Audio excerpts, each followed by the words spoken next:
All right, this is a video that will hopefully help you learn how to set up a PhotoGate. PhotoGates actually have quite a bit of features, one of which is what we call gate timing. You should be able to see this light right here turning on and off when I have my finger blocking the light. Now, underneath here, this PhotoGate has the ability for that gate or that little laser to be closed, and now you see the light is on at all times. And we do not want that little flap to be closed. So if your light is consistently on, then that is a problem. So we will open that. You can just use your finger to slide it up and down, and that light is now off. The next thing is notice, and I'll go nice and slow, that as the cart goes through the PhotoGate, the light turns on and then turns off. So the height of this PhotoGate needs to be adjusted, and it can be by using the set screw, so that the cart can travel freely through the PhotoGate, and that little piece of paper is blocking the light. And by the way, be careful, not the nut. Make sure that you confirm it's the paper that blocks the light.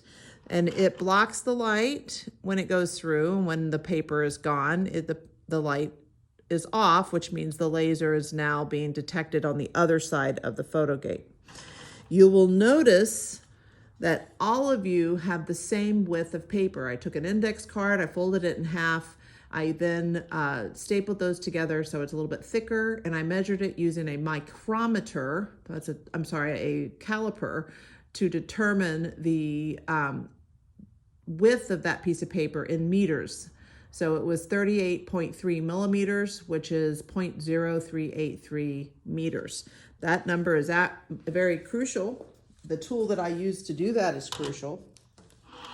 And if that is not done properly, then we will have an issue. I will pretend that I am starting with a brand new file. So I will just say a new file. File, new. Did it have any data? So new. Okay, so that meant there was no data there. So the PhotoGate has an electrical connection to this. It happens to be a digital type of connection. So I'm going to go over here and put it in the digital signal. It should go in nice and easily, and it should be here at click. It is currently showing that the PhotoGate is unblocked. Now I'm going to use my finger and I will block the light, and I will see that the PhotoGate is blocked and the light is on, and the PhotoGate is now unblocked. Now, we need to tell the PhotoGate that we want to use it in a configuration that is what we call gate timing. In other words, I want you, PhotoGate, to calculate the velocity of the object. Since I know the diameter of the object, in this case, the width, it's not a ball. And so I'm going to go in here, and I can use a stylus or my fingernail and touch the timing.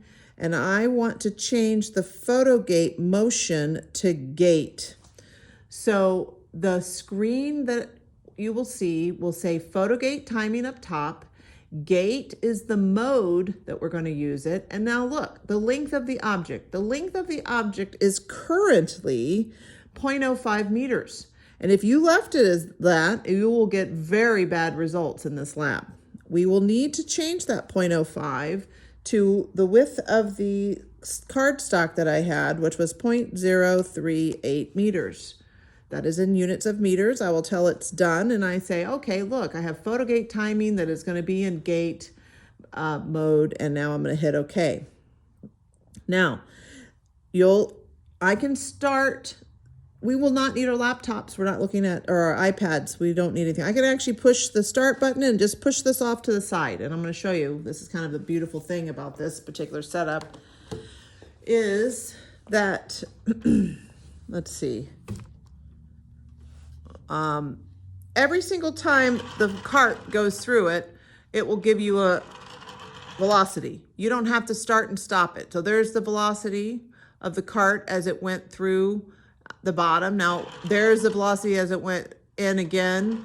There's the velocity as it went in again. So as long as you recognize, okay, I just got a data point and the data point is the one I want, then you'll have the correct measurement. Now, if you go and block it with your hand for a whole bunch of time and then take your finger away, look how small the velocity is, because it said, oh my gosh, it took a lot of time for the 0.038 piece of paper to get through that. Or if I go very quickly, I can get a larger number. So you don't have to start and stop this every time. You will just grab the data point that you need at the end of your lab. I'll do it one more time. So it's starting, here it comes, boom, 0.832 meters per second. My numbers were ranging between 0.4 and up to 1.9. I might have even had a 2.1, depending on how tall I was on my height. There's some numbers for you. Hope that helps you set up your PhotoGate.